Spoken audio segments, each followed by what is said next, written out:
conversions that we're looking at are much more kind of hands-off in the, kind of go into the funnel, work through the steps for it. And that changes both the marketing and any sort of engineering for the website, because it changes how you're going to set somebody up to take the desired action for it.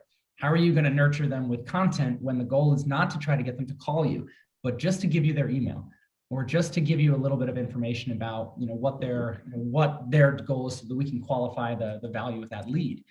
We look at whether or not leads are actually going to be, you can convert them, right? Like you have leads that say like, yeah, I want a website. It's like, I have $150. It's like, that's not a lead. Yeah. Right. And so being able to find ways and looking at, we haven't gotten too far into it personally, just because our lead volume is not at a point where we need to, but seeing how these CRM systems are starting to get much more sophisticated. We're doing a lot of things where we're building in, with Salesforce integrations for some of our large web projects, because people are recognizing that is kind of the operational logistics that technology enables more than almost anything, to replace again, you can't replace the rapport of a phone call, but you can replace the initial conversations. And depending on how sensitive the product is, people maybe don't want to call if they're going to rehab. Yeah. Maybe people don't want to call if they're, trying to or they're having a mental health crisis and looking for a therapist. Maybe people want to have the opportunity to be able to have a little bit more of an almost anonymous or hands-off approach, and it gives the consumer more control. And so I think that's one of the big things that's been interesting from a conversion perspective about what we're actually trying to accomplish with your website. I gotta say, that's an interesting one. I haven't gotten that one before. The one thing that I remembered, so both my parents worked full time, but I do remember we always ate dinner as a family. And we always had music on. I think we had the 5 CD changer. So it was like Meatloaf was in there all the time. We had like, the holiday music around this time of year was starting to come out. I have 2 younger brothers. And we would, even as we got into high school, even when we got older, we would, they might be fast. They might be, 5 minutes and then you're running back up, but we always ate as a family. And the other thing I always remember, that this was back in the time of landlines. Yeah. And we had an unlisted number. And if anybody called during dinner time, my mother let them have it. Yeah. this is our family time. Like, what time it is. Don't you call me here. So, it was a time that was really important to our family and something we really protected. Yeah. Very cool. Very cool. And did you do the whole college thing? Did you follow that path? Yeah, I did. So I went to Villanova outside of Philly after high school. I actually met my wife there. I proposed at homecoming and got married on campus years later. But I've actually been pretty involved in Villanova. I've gone back to lecture on campus. I am a person who believes that networking is about having a couple of really deep roots, organizations that you're really willing to commit to and to invest in, rather than being ankle deep in a handful. So I've been on the advisory board for the mentor program. I've done, work with, with the administration, of the university, because it allows me to stay connected to it and build some really good relationships. Yeah, I like that. I like that train of thought. So is your school, obviously your school is one of the deep roots. Are all the roots sort of branched off of the school, or are there other ones that you like to participate in? Yeah, so we recently went fully remote as a company. We had a headquarters in Arlington, Virginia. We went remote last year when everybody went remote, and we were already kind of planning for it. Everybody had laptops. I haven't bought a Microsoft Office license in years, and everything was always in Google Drive, Google Sheets, and actually put it on our strategic plan in 2019 that we have to start adapting to providing at least remote flexibility, because that's what people expect. And so I think being involved in Arlington was a big part for me. It's one of the reasons that even though the company's gone fully remote, like I got a co-working space, to stay involved in that community. But I try to, have a couple of them. It doesn't all spawn from there. And, I want to diversify, where you're getting different perspectives from, where you're starting to get, different points of view, coming from the same, largely liberal college in the Northeast is, not always the most diversity of thought. And I think that's something that is important to me as well, and why I try to stay involved in these groups and get pretty deeply involved, trying to take leadership positions and contribute in a meaningful way where I can. Yeah, I love that. And you're right. I mean, it's interesting. A lot of people don't necessarily recognize, the lack of diversity in different situations and what that can do to sort of, I guess, give you tunnel vision, right? You kind of get set on a path and you don't see the other perspectives or the other sides to that story. So that's fantastic that your eyes wide open to that part. So you mentioned how you guys went, fully remote, right? And obviously this is something that a lot of companies, big and small, are sort of struggling with right now. And I think what a lot of the old timers are sort of stuck on is, that collaboration that happens. You're walking, by someone's office and you can stick your head in the door and, um, you know, ask a question, or, hey, what do you think about this, or whatever it is. Have you noticed any type of lapse or lag in that type of communication, or have you guys been able to sort of pick up again? Because obviously when a lot of these other more established, or I should say longer established companies started, they obviously didn't have things like Zoom and, Google Meets and all of that. So do you feel like those are a good replacement to that sort of sporadic, spontaneous communication that, someone can normally would have had just walking down the hall? Or is it, do you feel? Yeah, I think my biggest point that I tried to make to people, and me personally, like, I really advocated for our office. I'm a person that, I benefit a lot. I'm highly extroverted. I benefit a lot from having these interactions and walking up and walking around. And so I really campaigned for it. I was probably the biggest, most disappointed when, it became clear that was going to be the direction that we were going to go. But what I've tried to tell people, and because everybody asks, like, how are you going to get this, this thing that we've done this way for all the time? Like, how do you get that culture back? How do you get that experience? And you don't. It's not, at least not that exact experience anymore. So we have to find ways to be able to manufacture these organic conversations. I'm talking to my director of marketing now. We do a punch list every year where we get into the last 2 months. We say, what are we going to wrap up that we want done so that we can focus on a fresh strategic plan in 2022? And Maura's working on kind of a coaching program that we can now start matching people up with different people in the organization. We're honestly talking about making it a mandatory process. So, like, no, I'm sorry, you don't get to choose whether you want to do this. Like, we need to put you in a Zoom room so that you can create the opportunities for these conversations. We've got to we have our SEO team actually has a Google Meet link up all day, and people will come in and come out. Some people will have it up for hours, and, people come in and out. And so we had to, that wasn't set by us, that was set by the team. And so I think the biggest thing, and I've always believed this from the very, very beginning, is that leadership does not create the culture in your organization. Leadership creates the opportunity for the culture in your organization.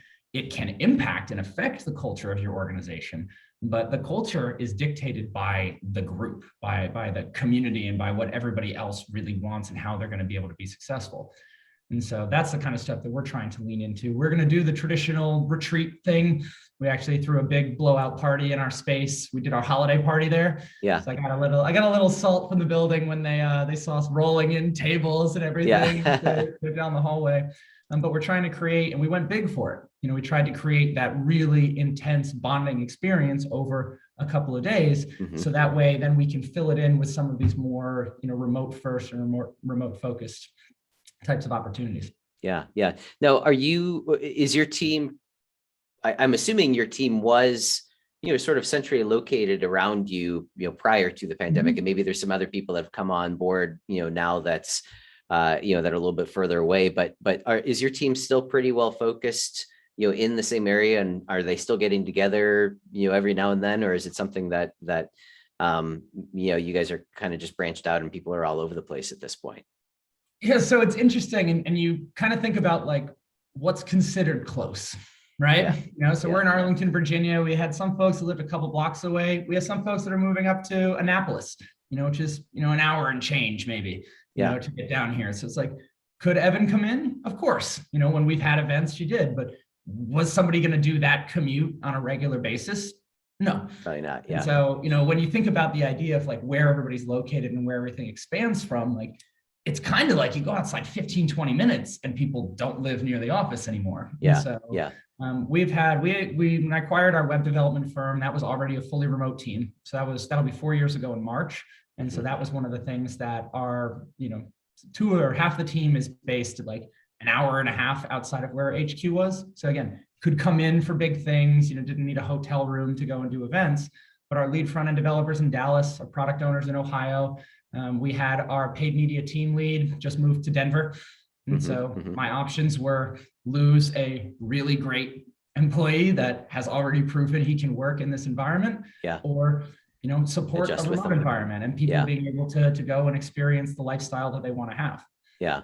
And probably one of the biggest, I guess, benefits from an entrepreneur standpoint is it also opens up your reach and exposure to talent, right? Yep. I mean, now 100%. you're not necessarily focused on, 20 minutes away from the office. It's, basically anywhere. So have you learned anything as far as, obviously you guys had a successful physical company where everybody came in.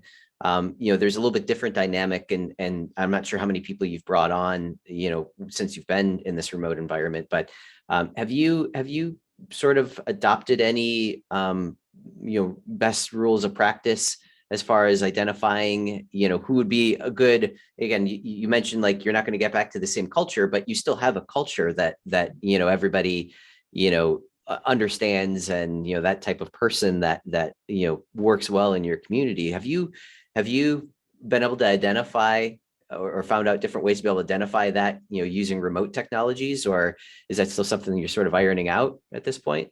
Yeah, I think a lot of it is, it's not so different in terms of what makes the culture, right? Like if you can get people to interact and you have recruited people that align with your values as an organization, that was one of the things that I kind of, turned my nose up at when I had a coach and I was started the company and I was working, 5 a.m. to 9 p.m., 6 days a week kind of deal. And she's like, well, you really should set some time to set company values. It's like, all right, Carol, no, whatever you say. Yeah. But she really insisted. And it was one of those things that now that we have accountability, integrity, and empathy are our 3 company values.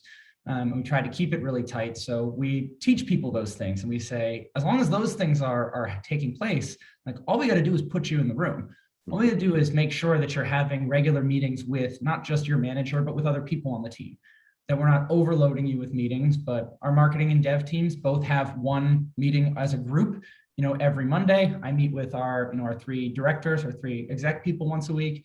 Everybody has an individual one-on-one with their manager. We have an all hands meeting where we encourage people to kind of share what they've learned. And when we have new people come on who are trying to understand the culture, that's a big part of it. We use a personality test called the Strengths Finder that identifies things that you're inherently good at. And we make our hires on their first all hands meeting, that first Friday when they start, they have to talk about their strengths. Yeah. And they have to, we kind of make people engage, most people are, but they just need that push. Most people want to be successful, right? They want to be good networking. Even if they're even introverted people, like want to feel included and accepted for it. That's not like that's not what is different for introverts in this. I've told people this before. The hardest part is walking up and saying, "Hi, I'm Brett. What do you do?" Yeah. Like if we can get that, that's kind of that's what we've tried to be really conscious of, because it's subtle, but we're forcing our group to come together. We're making sure that there are opportunities for people to develop that culture. Yeah, no, that makes perfect sense. And talk a little bit about what you guys do in your agency. What types of projects do you get involved with? Yeah, so Knucklepuck is a digital marketing and web development. And I love that name, by the way, too. Thank you, I appreciate it. It's funny, it wasn't the original name for the business until I got a cease and desist letter from somebody who had shared my original name. It was Agora Inbound. Okay. The Agora was the marketplace in ancient times. The internet's the modern day equivalent of that. Yep. And so, I got my first cease and desist letter at 26. And, congratulations. Yes. Yeah, right. Great. I had it framed to the wall. No. Yeah. So we ended up kind of making and shifting that, but what was the original? So what Knucklepuck does. So we're a digital marketing and web development agency. So search engine optimization, paid media, and content marketing, on the marketing side, and we do our web development is exclusively on WordPress as a CMS.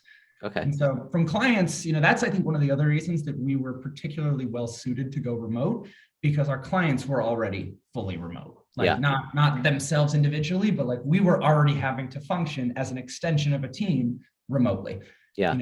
And so we already had all the communication protocols. Everybody's very familiar with how to use these different platforms and how to make sure that you can engage with your clients, do your screen shares, and whatnot that you have to do. And so our clients on the marketing side kind of go everywhere.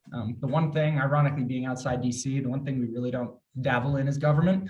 Mhm. That's its own kind of microcosm with lots of very high barriers to entry. Yeah. Yeah. And so we really look for clients that understand the value of what marketing or a new website can do to grow your business. Yeah. When I have people tell me like, all right, like sell me on why I should hire you, I was like, you shouldn't. Yeah. Because you don't believe in the process, right? Like you need to believe that this is going to work, and then you find a vendor to execute. But if you're trying to get somebody to sell you on the process for it, I don't know that you're really well suited for our dynamic. And Yeah. so we put a lot of effort on that personal relationship and that PM side of it to make sure we can get into the weeds there. Yeah. And what types of companies do you deal with? Is it more service-based type businesses, or is it manufacturing across the board? What do you have any industries? Because I've always said that as long as we can make an impact and we can do good work, like that's what I've always loved about an agency, Mhm. right? Like it's why I've never personally worked in an in-house job where I'm working on one client forever. I actually think it's a great way to keep your mind sharp when you're going in and you're having to solve similar problems, but in different ways. You can't just take the same code off the shelf and drop it into a new site. Yeah. You have to find a way to configure it and solve specific problems with how they want their data to be arranged or to appear. The marketing side is like every audience is different. It's amazing the number of people who will start a call. It's like, well, we're a really niche industry. It's like one of my first clients was selling the cranes that pull shipping containers off of boats, right? Like when you get into like an agency kind of mindset, you get exposed to so many different types of businesses and business models.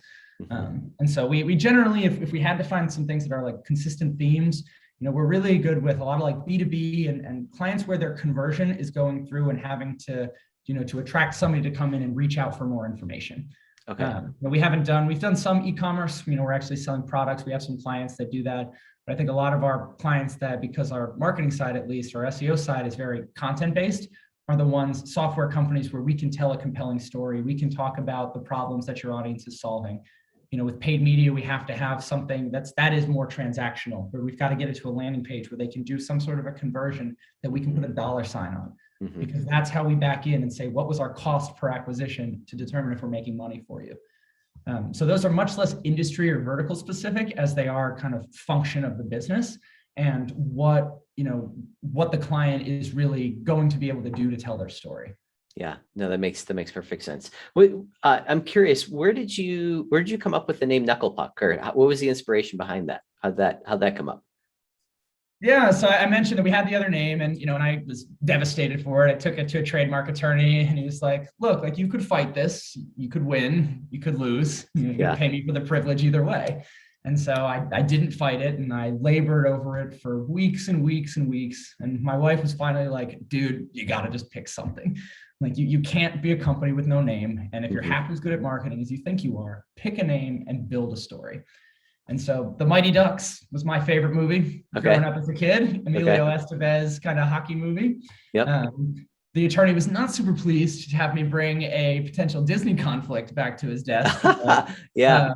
I do own the trademark for it now. And when we moved into our original space over 6 years ago and we were doing the build out, we actually went through a branding exercise. So I said, once I put it on the wall and I painted on the wall and we put it on the logo and the t-shirts and everything, then I'm not changing it, right? That's what we're going to do. And after about 3 or 4 weeks of going through, brought the whole team involved, and Knucklepuck was the best answer, the best option. I love it. I love it. That's cool. That's very cool. What have you realized? Is there anything that sort of stands out about the way that people are doing business online today as opposed to a few years ago? And I know that that's probably a very large question, but I'm just curious if you have seen any types of transitions, things that a lot of people seem to be asking for, or, hey, can you do this, or is this possible? Anything come to mind along those lines that maybe not have been a focus a few years ago? One of the things that I think is really interesting is sometimes we're looking at places where like the conversion action on the site has nothing to do with your phone. We're not tracking phone call clicks the same way that we used to because consumers don't generally want to use the phone. Yeah. We're finding ways, and as things are evolving, we're trying to say, okay, our conversion is no longer tracking phone calls. we're still doing it. There is still that audience. We're still doing things like click to call ads with our paid media campaigns because we need to have visibility there. But when we're actually looking at how people are engaging with it, how we're evaluating our success and the success for our clients, the conversions that we're looking at are much more kind of hands-off in the, kind of go into the funnel, work through the steps for it. And that changes both the marketing and any sort of engineering for the website, because it changes how you're going to set somebody up to take the desired action for it. How are you going to nurture them with content when the goal is not to try to get them to call you, but just to give you their email, or just to give you a little bit of information about, what their goal is, so that we can qualify the value of that lead. We look at whether or not leads are actually going to be, you can convert them, right? Like you have leads that say like, yeah, I want a website. It's like, I have $150. It's like, that's not a lead. Yeah. Right. And so being able to find ways and looking at, we haven't gotten too far into it personally, just because our lead volume is not at a point where we need to. But seeing how these CRM systems are starting to get much more sophisticated. We're doing a lot of things where we're building in, with Salesforce integrations for some of our large web projects, because people are recognizing that is kind of the operational logistics that technology enables more than almost anything, to replace again, you can't replace the rapport of a phone call, but you can replace the initial conversations. And depending on how sensitive the product is, people maybe don't want to call if they're going to rehab. Yeah. Maybe people don't want to call if they're, trying to having a mental health crisis and looking for a therapist. Maybe people want to have the opportunity to be able to have a little bit more of an almost anonymous or hands-off approach, and it gives the consumer more control. And so I think that's one of the big things that's been interesting from a conversion perspective about what we're actually trying to accomplish with your website. And have you guys done anything yet with any type of AI or anything like that, where, maybe if it's even, you get leads, how qualified is this lead, based on some type of we're not doing, at least for us personally, with the stuff that we're doing there, the clients that we typically work at are not going to be your Fortune 50 who has 10 billion data points. That's when people talk about big data. Now it's gotten better, but when it started to come up, like 8 out of 10 people didn't know what it meant. 8 out of 10 people just thought big data meant lots of analytics. Right. And it's the stuff where when you're operating at a level like stockbrokers are, where like 1/100th of a percentage point is like, that's your win or lose. Right? Like that's it. That's win or lose. That's whether or not your fund is successful, and provides a return, is that 0.001% in there. And at that level, the technology and things on AI becomes, hugely advantageous. But for most businesses still, I think, people overcompensate with the tech side. They think that AI is just going to be able to do it for them. And then there's not going to need to be some sort of a human component to it. And I don't agree. Right. I've long pushed for some of these things. I did a conference presentation a couple months back. And one of the biggest pieces of negative feedback I got was that this isn't automated and this isn't scalable.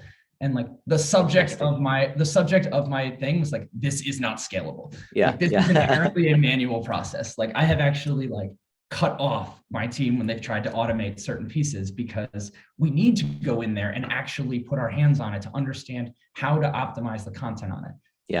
There are a lot of benefits for it, but I think with AI and some of these tech pieces, when you expect that to solve it for you, you mentally get lazy. You're not evaluating things the same way. You're not thinking critically, because how could you outthink a computer, right? Like if the computer's pulled all this data and it's distilled it down and it's telling me that this page is successful or needs this update, like who am I to judge? Right. And in a lot of ways that's true. But I think that sticking with kind of more of having to have somebody who's manning the controls, maybe it's, our portfolio is more conducive to it. But I think that, most businesses out there are not the, Fortune 50, Fortune 100, huge, massive big data pieces. Well, and I think a lot of people are going to, start realizing that more and more. I don't know if you've seen the news actually just today about Zillow. And the issues that they're having. I mean, that's exactly what they're trying to do. They're relying on an algorithm to, for their own investments and, what they're showing on their websites and all of that, and that blew up in their face. So, and then it has far-reaching implications, right? They're going to unload 25% of their stock. It's going to be, at a level, a lower level, and it's going to be scooped up by BlackRock. Right. And so now all of a sudden, there's so many different pieces here. when we kind of just blindly follow, those things, and the consequences of it are, are considerable. I remember when COVID first hit, I think the big thing that I always ask is like, what really revealed is like how overextended everybody is. Like, who could cut you a break? Like the building wouldn't cut a break to its tenants because they have a debt on the building. And if they default on their debt, then, the bank has a loan and collateral on that.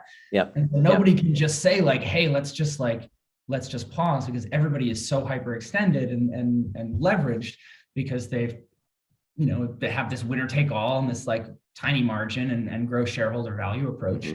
And I think for a lot of businesses, maybe they're smaller ones, but I think a lot of businesses that kind of embrace a little bit more of a technology enablement rather than, artificial intelligence, are ones, at least for right now, right? Like we as a society and as a people are not equipped or evolved enough to really use AI yet. I think, Yep. Right. Well, and AI, I don't think is there. Yeah. AI is not obviously there yet either. So, it's just starting to come on the scenes. But no, that was an interesting, I like that point that you just made about having, basically, connecting with people and making that, making the connection sort of outside of technology, making sure that is secure, because, that is the kind of core that we're at right now, right? I mean, everything revolves around people, and when you're eliminating people from that equation, as much as you possibly can, and trying to automate everything you possibly can, you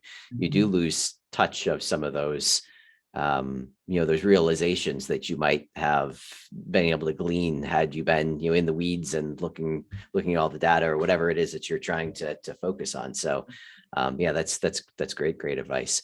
Well, and you think about what technology has happened, like, Facebook is like 15 years old, right? Google is like 22 years old. I saw something really wild the other day. A friend of mine sent it to me. It's like the entire history of recorded sound in the world is like 160 years old. Like before the phonograph was invented, you could never listen to music alone because there had to be somebody playing it for you. When you think about like where we came 100 years ago, like we didn't have a car, right? And now we're sending civilians to the edge of space. And I think it's really interesting. So I'm 33, so I think I fall right in that millennial generation. And it's really, what I think is interesting about it is like, I think that my generation is like the one in between the pre and post internet generations. People older than me grew up without the internet. People younger than me grew up fully with the internet. Right. But like, my generation kind of grew up in like, all right, like we had T9 word on our cell phone, and then we had the flip phone, and then we had the one that could connect to the internet to send an email, and now all of a sudden when you see that, and the folks that are coming up now, and like I've got a 2-year-old and a 4-year-old, like cannot imagine what the world's going to look like in 10 years for them with technology. I think that's the thing. AI might be there, right? The stuff we're talking about that it isn't there. Like I think those things are, the pace of evolution in some of these tech things, it's difficult to comprehend. And I think that's where our challenge is going to be, because the people still have to be involved somehow. They still have to have some sort of control over what you're doing with your lives and with yourselves.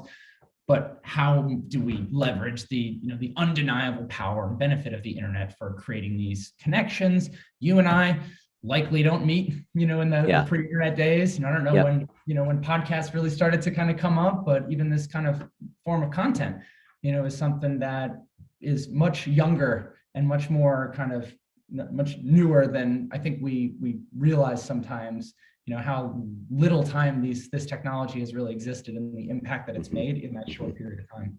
Yeah, that's a really interesting concept too. Have you ever written Abundance by Peter Diamandis? Have you ever heard of that one? No. So it's really interesting. So he kind of got into the whole concept of, look, a few hundred years ago, the big thing was being able to buy oil to be able to even have lights, right? So the people that had enough money to be able to buy oil could read longer at night because they were able to, be able to see the words. So those people, started getting, more and more intelligent. So, fast forward today, what are the types of things that are, sort of lacking, right? I mean, obviously there's still huge disparities in, different cultures and where they are and everything.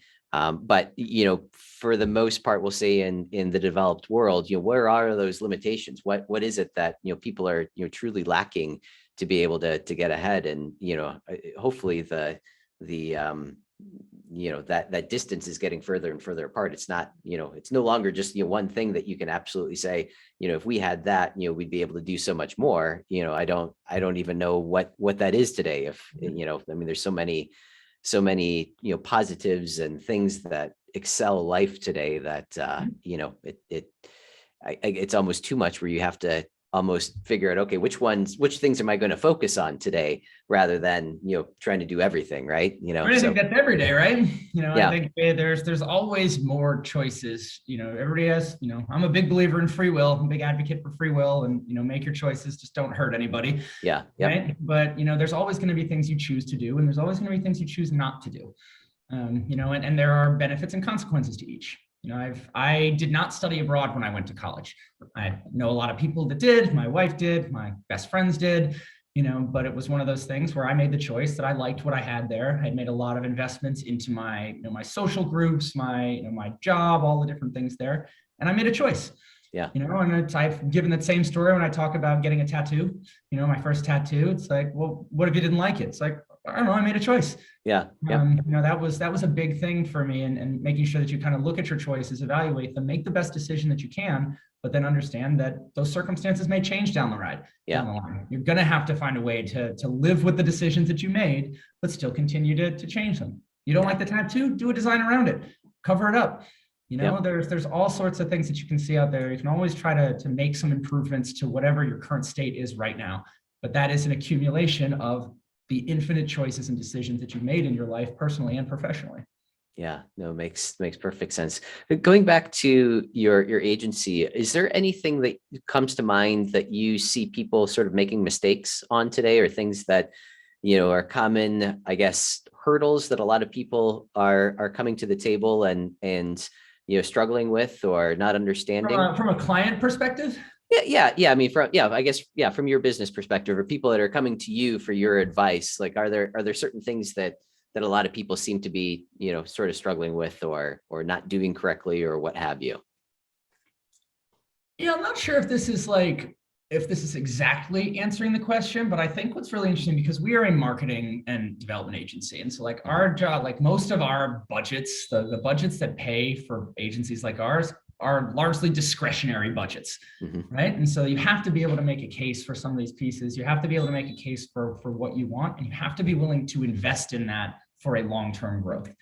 If you're going to go out and build a new website with all these integrations for it, it's going to take you 6 months and $50,000 to $75,000 to build. You got to have a plan for what you're going to use that in your business. So I think that's the biggest thing that I have noticed. The ones that I feel are going to be successful, and the ones that are not, are the ones that understand that okay, this is an investment I have to make. There's a return I need to be able to derive from this investment for it to be successful. And I think the ones that are going in there and saying, yes, I know I need to spend money. Yes, I understand I'm not going to see results for 90 days to 180 days. Yes, I understand when I relaunch the site, my visibility might dip over the short term because I've made all these other changes. I still believe that a year from now, I will be better off, and I will make more money, and my business will make more money as a result. And so I think, again, it's not as much of a challenge, but I think the ones that I try to get people hard that are on that edge, and I can tell that they're just they're aspirational, and they want to have good SEO on their website, or they want to have a new website and new redesign, but not just the financial cost, but the time, the resources, the working with your agency, providing that feedback. If you're going to bleed for it, most things worth having, you got to bleed for it a little bit. Yeah. And you got to put the work in, and you got to put the effort in. And so I think that's the one that when I give people that advice, and paid media is a great example for it. You pay an agency like ours to manage the account, but you also still got to give us a bankroll. And so we still need ad spend that we can use. And so when people are getting into it, they're like, oh, well, what is it a month? I was like, I don't want you to think about it that way. You need to look at what you're going to spend in 6 months. So if I tell you that it's going to be 10 grand a month, you need to be looking at a $60,000 investment plus fees over 6 months. Because if you just do it for 90 days and get skittish that the results aren't there yet, we haven't generated enough information. We haven't bought enough data, in terms of the clicks that we're able to secure for us to be able to make informed recommendations. So you can't go into it thinking you're going to pay it off in 90 days. You've got to be able to look at it as longer than that. Yeah. And is there a minimum that you would suggest? Is 6 months sort of the minimum threshold where you'd want to run ads to be able to, collect the data for that amount of time to be able to determine, okay, this Yeah, works, this doesn't work? I mean, we say that as a minimum. So for Yeah. us, we started doing this last year, and I actually really like it. We used to do, kind of annual terms, like, hey, Yeah. we need an annual commitment, but that's a big bite of the apple, right? For Yeah. people, especially if you haven't worked with this or if you've had a bad experience in the past. And so we do an initial 6-month term, because at that point, even if we haven't, completely flipped around and are like printing money for you quite yet, like, you should be Yeah. able to understand, what is it like working with us? Are we seeing improvements that you feel are going to generate your business? Are leads starting to trickle in? Because if it's 6 months and we've been working, and our retainers start at 24 hours a month, so it's Mhm. not like we're going in there and saying like, hey, we spent 30 minutes a week on this. Like, Yeah. when we're in there, we're putting the time in. Like, by 6 months, we should be able to see that progress. Yeah. Right. Yeah. Again, like, you're not at the top of the mountain yet, but you should be able to start feeling like your cardio is not hurting as much as before. Like, your legs aren't as sore, Yeah. and your mileage is starting to go up. Right. You're not at the marathon yet, but like 6 months ago, you couldn't, you were out of shape. Now, you're running 5Ks and 10Ks. We Yeah. got work to do, but you should feel the progress and you should feel the improvements in it and see that for your business within that 6 months. But SEO wise, when I tell people to talk about like full ROI on that, like 12 to 24 months Yeah. on It's a SEO, long, yeah, that's to a long really term. see the return, right? Like, see Yeah. the progress, know that, like, be able to say this is a worthwhile investment, I want to continue. But 12 to 24 months before that flywheel is really moving. But the great thing is with SEO, like, it's not ad spend. So once you Yeah. get there, it's Yeah. You recurring just let it traffic roll. on an ongoing basis. Yep. Yeah. No, that makes perfect sense. If people want to learn more about you or Knucklepuck, what would be the best way to reach out and get in touch, or again, learn more about you guys? Yeah, so our website is knucklepuckmedia.com. There's a punk band out of Chicago called Knucklepuck that hasn't agreed to sell me knucklepuck.com yet. But, knucklepuckmedia.com has all of our info. My email is brett@knucklepuckmedia.com. I still do pretty much all of our initial kind of conversations with folks that want to work with us, and have conversations similar to the ones that you and I have had today. And we say, like, what are you actually trying to accomplish? What is Knucklepuck going to do? What does it cost to hire us? I have friends who are like, yeah, I wait to the very end before I talk about budget. And I was like, why? Yeah. Like, You want to make sure you're that's aligned. one of the biggest disqualifiers for both people, right? Like, why not have that discussion up front and have people understand what you should be expecting to pay or to invest in over 6 months, 12 months, 24, to be able to see the results that you want. Yeah. No, makes perfect sense. Yeah, Excellent, Brett. feel free to email me. I don't have a VA or anything, so you'll get me. And always happy to answer questions. I said, that's why I like being involved in this. This is part of that community aspect, and really being able to know that, make yourself accessible and pay it forward.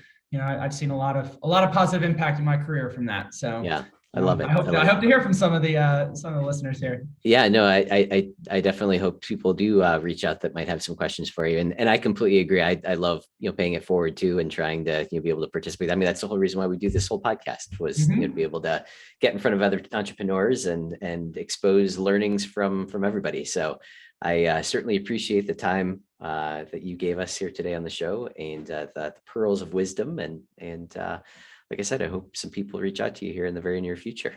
Yeah, likewise. This is a lot of fun. Excellent. I appreciate it. Thanks, Brett. All right, have a good one.